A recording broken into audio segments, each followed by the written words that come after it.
नमस्कार दोस्तों, welcome to नीव इंस्टीट्यूट यूट्यूब चैनल। मैं हूं विवेक शर्मा और शुरू करते हैं हमारी 1 मार्च की करंट अफेयर की वीडियो। शुरू करने से पहले देख लेते हैं उस क्वेश्चन को जो मैंने आपसे लास्ट वीडियो में पूछा था। मेरा क्वेश्चन था कि इनमें से किसे पद्म विभूषण अवार्ड 2021 नहीं दिया गया। तो मैंने आपसे जानबूझ के इस तरीके का क्वेश्चन पूछा था कि इनमें से किसे नहीं दिया गया।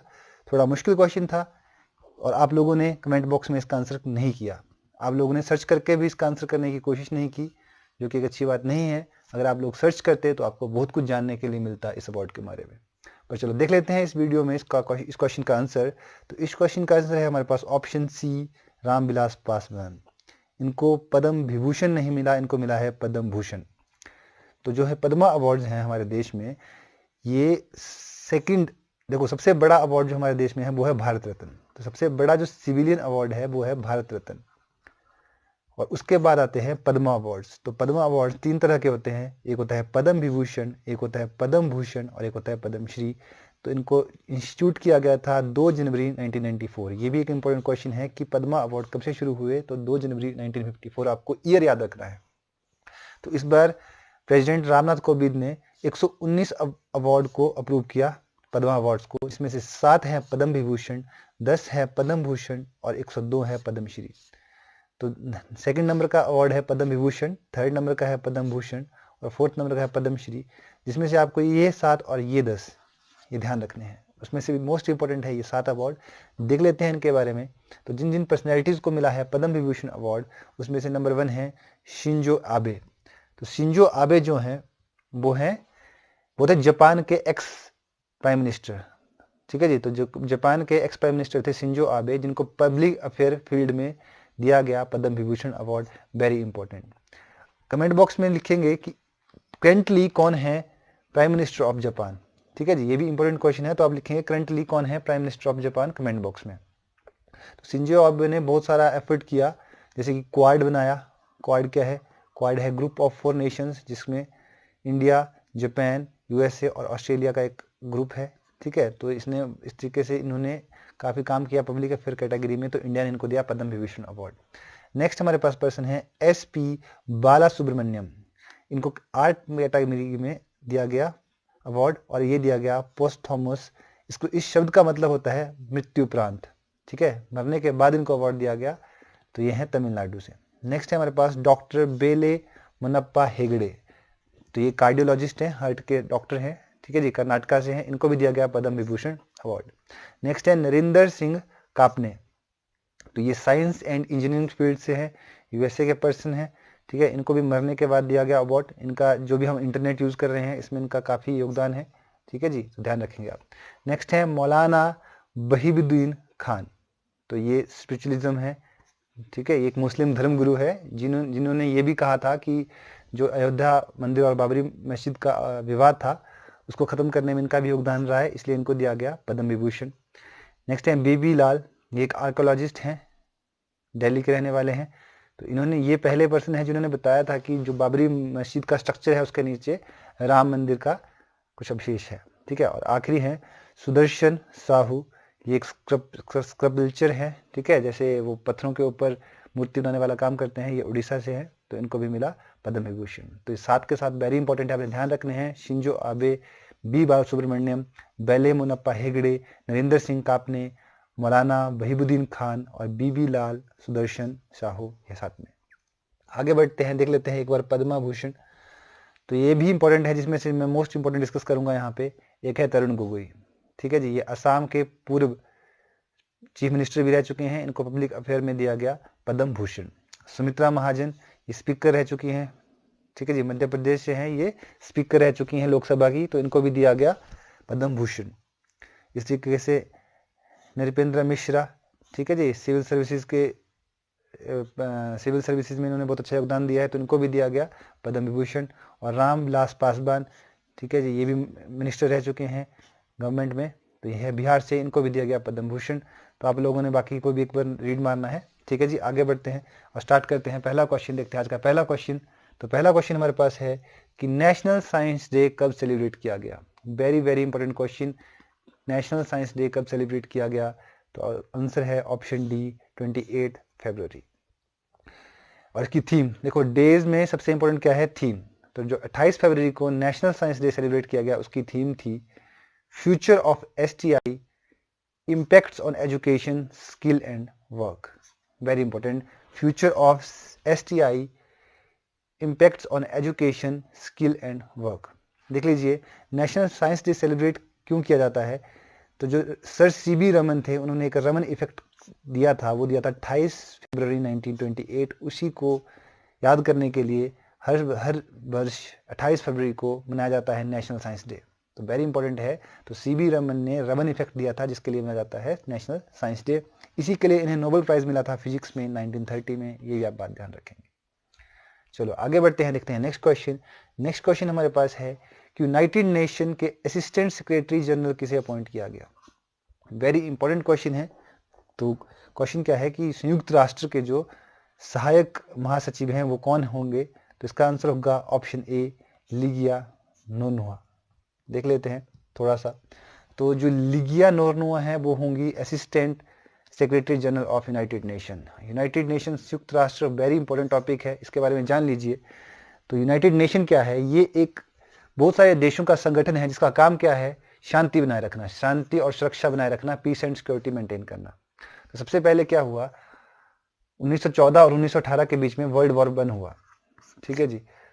तो लोगों को लगा कि, दुनिया को लगा कि अगर इस तरीके से वर्ल्ड वॉर होता रहा तो दुनिया खत्म हो जाएगी। तो उसके लिए कुछ देशों ने मिलकर एक चीज बनाई जिसका नाम था एक लीग ऑफ नेशंस, जिसका काम क्या था कि दोबारा फ्यूचर में इस तरीके का विश्व युद्ध ना हो सके।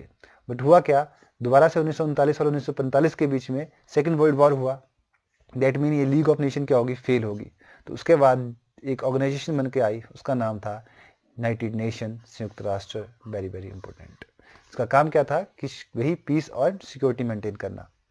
तो सबसे पहले 50 गवर्नमेंट्स मिली थी सैन फ्रांसिस्को में, और उसके बाद इन्होंने क्या किया, 25 जून को 1945 में इसका एक चार्टर बना, लॉ बना, उसको अडॉप्ट कर लिया। और जो इफेक्ट में आया 24 अक्टूबर 1945। ये बहुत इंपॉर्टेंट डेट है, एग्जाम में ये पूछते हैं कि यूनाइटेड नेशन डे कब होता है, तो आपका आंसर होगा 24 अक्टूबर, क्योंकि 24 अक्टूबर 1945 को बना था यूनाइटेड नेशन। और इसका जो लेटेस्ट मेंबर है वो 2011 में ऐड हुआ था, वो है साउथ सुडान। और इस टाइम कितने मेंबर हैं, 193 कंट्रीज जो कि यूनाइटेड नेशन की मेंबर है। और इसमें 5 परमानेंट मेंबर होते हैं। देखो इसमें सिक्योरिटी काउंसिल होता है जिसके 5 परमानेंट मेंबर होते हैं।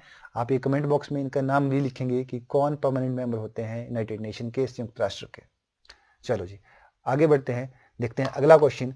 अगला क्वेश्चन है कि इसरो ने एक एमोजोनियन 1 के नाम से एक सैटेलाइट लॉन्च की 28 फरवरी को। वो कौन से देश की सैटेलाइट है, तो इसका आंसर होगा option D, Brazil. Very important question है। इसरो की जो भी अचीवमेंट्स होती हैं वो आपको पता होना चाहिए, एग्जाम में बहुत पूछते हैं।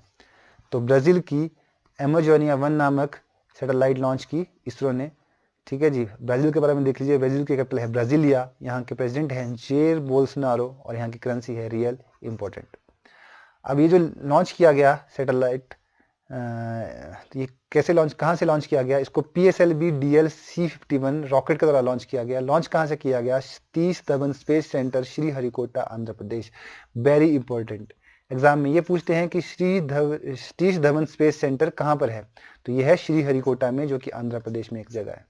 और ये PSLV रॉकेट क्या होता है, इसकी फुल फॉर्म होती है polar satellite launch vehicle. Polar satellite launch vehicle, 2 तरह के व्हीकल होते हैं जिनके द्वारा सैटेलाइट को लॉन्च किया जाता है, PSLV और GSLV, ठीक है जी। तो PSLV होता है पोलर सैटेलाइट लॉन्च व्हीकल और GSLV होता है जियो सिंक्रोनाइज सैटेलाइट लॉन्च व्हीकल।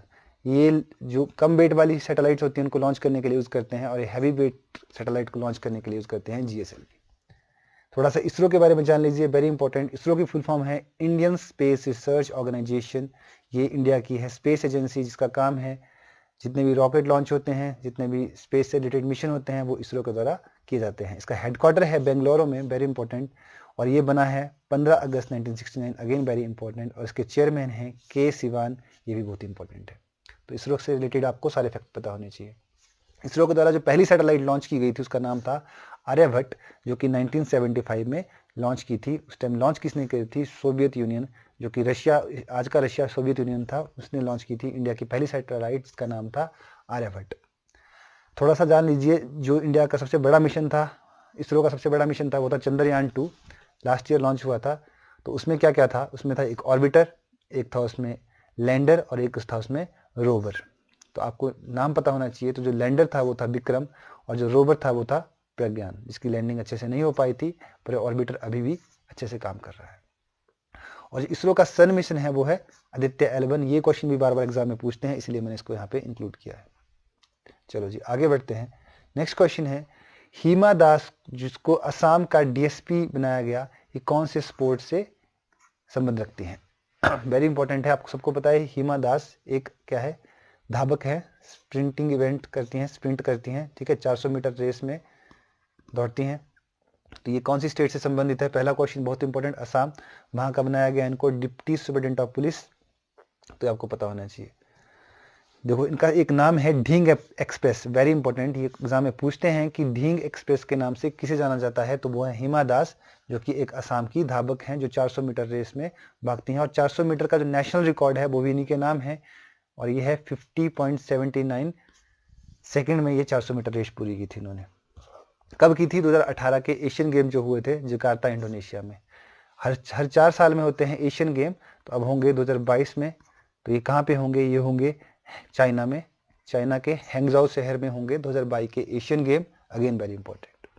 चलो आगे बढ़ते हैं, थोड़ा सा असम का स्टैटिक जीके देख लेते हैं। असम की कैपिटल है दिसपुर, यहाँ के चीफ मिनिस्टर हैं सर्बानंद सोनोवाल, यहाँ के गवर्नर हैं जगदीश मुखी, यहाँ के national park most important Kaziranga national park, Manas national park, Nameri national park, इसके अलावा Rajiv Gandhi orange national park और Dibru Saikhowa national park. Statehood day होता है इसका 26 जनवरी 1950। चलो जी आगे बढ़ते हैं, देखते हैं नेक्स्ट क्वेश्चन। तो कौन सी कंट्री ऐसी पहली कंट्री बनी जिसको कोवैक्स स्कीम के अंदर कोरोना वायरस की वैक्सीन मिलेगी? तो WHO के द्वारा एक कोवैक्स स्कीम लॉन्च की गई है, जिसमें है क्या कि जो गरीब देश हैं उनको इनकी 20% पॉपुलेशन को फ्री ऑफ कॉस्ट कोविड-19 की वैक्सीन मिलेगी। तो ये पहला देश कौन बना जिसको ये प्रोवाइड की गई? तो उसका आंसर है ऑप्शन सी, घाना। देख लेते हैं थोड़ा सा घाना के बारे में। घाना की कैपिटल है अकारा, यहाँ के प्रेसिडेंट हैं नाना अकुफो अडो और यहाँ की करेंसी है सेडी। तो देखो इंपॉर्टेंट है, जो भी नेशन न्यूज़ में रहेंगे और जो भी बेसिकली कोरोना वायरस से रिलेटेड नेशन न्यूज़ में रहेंगे वो बहुत इंपॉर्टेंट है और आपने ध्यान रखना है। अब एक कोवैक्स स्कीम क्या है, मैंने आपको बताया कि इसमें 20% पॉपुलेशन को, जो गरीब देश हैं उनको मिलेगी फ्री में वैक्सीनेशन, ठीक है जी। तो इनको वैक्सीनेशन वैक्सीन कौन सी मिलेगी? कोवैक्स कोई वैक्सीन का नाम नहीं है, ये वैक्सीनेशन एक प्रोग्राम है। इसमें जो ऑक्सफोर्ड और एस्ट्राजेनेका द्वारा बनाई गई वैक्सीन है वही मिलेगी, जो कि इंडिया में प्रोड्यूस हो रही है, आपको पता होना चाहिए। चलो आगे बढ़ते हैं, थोड़ा सा WHO के बारे में देख लीजिए। तो WHO पूरा साल बहुत न्यूज़ में रहा क्योंकि ये कोरोना वायरस को रोकने में असफल रहा है। क्या ये एक हेल्थ बॉडी है, पब्लिक हेल्थ के लिए ही इसका निर्माण किया गया था, ठीक है जी। अब कब किया गया था? वेरी इंपॉर्टेंट, 7 अप्रैल 1948। तो आपसे पूछ सकते हैं कि वर्ल्ड हेल्थ डे कब होता है? तो 7 अप्रैल। इसका हेडक्वार्टर कहाँ है? Geneva, Switzerland. मैंने आपको पहले भी बताया था कि जो भी ऑर्गेनाइजेशन वर्ल्ड से शुरू होंगे और ऑर्गेनाइजेशन पे खत्म होगा, उसका हेडक्वार्टर होने के मैक्सिमम चांसेस क्या है? Geneva, Switzerland.